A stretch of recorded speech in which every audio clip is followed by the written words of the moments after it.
14 సంవత్సరాలు శ్రీరామరాజ్యాన్ని ఏలిన ఒక చెట్టు కథ. గమనిక: ఇది వాల్మీకి రామాయణంలో లేదు. దేవుణ్ణి అనేకమంది అనేక కోరికలు కోరుకుంటారు కదా, అవన్నీ దేవుడు తీరుస్తాడంటారా అని ఒక శిష్యుడు గురువుగారిని ప్రశ్నించాడు. అందరూ కోరుకునేవి తీరుస్తాడో లేదో తెలీదు కాని ఒక కథ చెప్తా విను అని ఒక గురువుగారు చెప్పారు. ఆ కథ: ఒకానొకప్పుడు ఒక ఋషి ఆయన శిష్యుడు నది నుండి వారి ఆశ్రమానికి వెళ్తున్నారు. ఋషి ఒక మహావృక్షం ముందు ఆగి ప్రసన్నంగా నవ్వుతూ తథాస్తు అన్నాడు.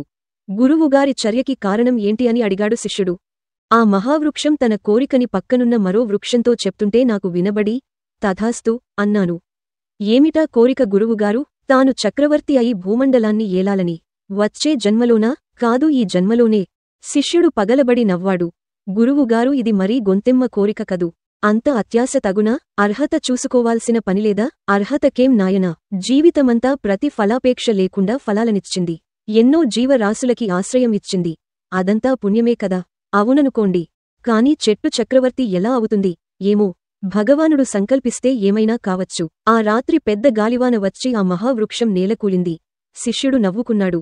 అంతటితో ఆ విషయానికి మరిచిపోయాడు.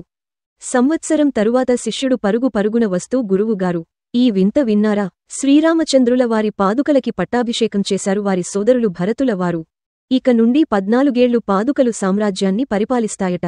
గురువుగారు నవ్వి, చెట్టు చక్రవర్తి ఎలా అవుతుంది అన్నావు? అయింది కదా. అంటే అవునాయనా, ఆ మహావృక్షం కలపతోనే వడ్రంగులు పాదుకలు చేశారు.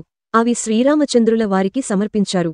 ఎన్ని జన్మలు ఎంత తపస్సు చేసిందో, ఎన్ని పుణ్యాలు చేసుకుందో ఆ మహావృక్షం పాదరక్షలుగా మారి శ్రీరామచంద్రుల వారి పాదాల వద్దకు చేరింది.